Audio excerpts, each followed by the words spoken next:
Wanamaker here with our latest edition of Endurance Sports Car Driving Tips, brought to us by Discovery Parts. And again, they're your source for getting all your gear, your gloves, your helmets, anything you need to get on track, even some parts on your car such as window nets, seats, steering wheels.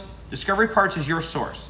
What we're here to talk about today is starts, race starts, restarts after yellow. How do you manage those in different types of situations? So again, that's what we're going to talk a little bit about today to make sure that you're getting the most out of them in the most safest way possible. We're getting in the car, we're either getting the green flag to go start the race or we're at a restart. So one benefit that we have these days that I did not have when I started out racing in the 80s and 90s is that we all have these flagtronics in our car, right? It tells us when the track goes from yellow to green, and that's great. But the one thing I'd recommend you do, and this is something we did for years, is have one of your teammates in the pits on the radio so that they can give you the lead up of what's happening. Because if you're not in the front of the pack, let's say on the restart you're 20th, 30th, 40th, 50th, which is possible. I know at Daytona this year we had 120 cars. You need them to give you the lead up of what's happening because you're usually going to have the green drop when the pace car pulls in, right? So what you're going to have the guy in the pits or the gal in the pits do is say, okay, pace car is pulled into the pits. Pack is now 100 yards away from the green flag. Hold, hold, hold, and then green. They're going to say when the green flag is waved. Now, that's your cue that things are building up towards getting a start.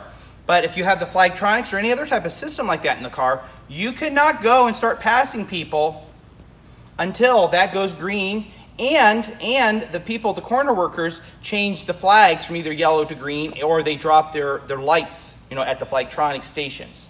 So again, these are all things that are going to help you build up to it, because if you're not building up to it, you're in the dark of whether you should be waiting another 20 seconds or you're going quickly, right? So that's very important. So what we have here is my dry erase board, because I thought it'd be kind of nice to build up to that, of what things you should or shouldn't be doing.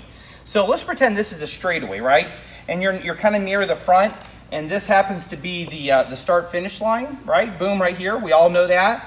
And if you're back here in your car, and you're like 5th or 6th in line, right? And there's other cars in front of you, what you want to be doing is be looking ahead and looking behind. What are these people doing behind me? And if you're somebody who thinks, I'm going to run to the front right away, well, you better be trying to figure out predictably what's going to happen here. Because if you have a car that's maybe a 80th place car, and this guy's a 20th place car, and this car is a 5th place car, well, this is going to get really crazy right now. So what you want to be thinking about is this guy is probably thinking, I just want to make it through the first lap. This guy is thinking, okay, I think I'll pass him right here. I got an open spot. This guy who's a 5th place car, he's got a totally different mentality what he's going to be doing. He's going to say, well, I can't go here. I'm going to go here. And he might even drop his tires in the grass. And you think, wow, what do I do? Well, at this point in time, you at least need to prepare for where the openings are going to be and where they're not. And also by the factor that, let's pretend this guy's going to drop his tires in the grass. I need to be maybe thinking that I don't need to be following him because he may trail off, okay? So again, I'm just going to pick my spots and look for where it might be. And maybe I'm better off at this point in time just kind of holding right here behind this guy before he gets by him, and then I'll pass him once he gets by him. Again, you have to be careful what you're doing. The same thing goes with who's behind you.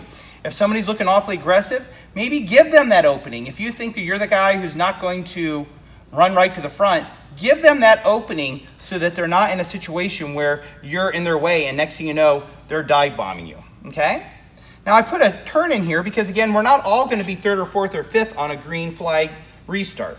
So if you're in the middle of a turn, my eyes on a restart are not looking here. So let's pretend that again, I'm the green car and I'm right here going into the turn. Boom, boom, boom, right? That's my car. I'm going to win this race, right? But when I have a bunch of cars in front of me, right? All these people are lined up. They're all raring to go. My eyes are not here. My eyes are focusing on what's going to happen up here, way up here. Why is that? Because they always say about yellows breeds more yellows. So when wrecks happen, that's usually right after you go back to green, another yellow happens. Another yellow happens because people are all wound up and ready to go. So when you're doing this, yes, you're wanting to pick this spot here, but especially when you're already in a turn, what is going on way up here? That's where your eyes need to be on a restart because that's where the wreck's going to happen. And you're going to have to pick where you're going to go to escape the situation. Sometimes escaping the situation is as much as trying to get by people.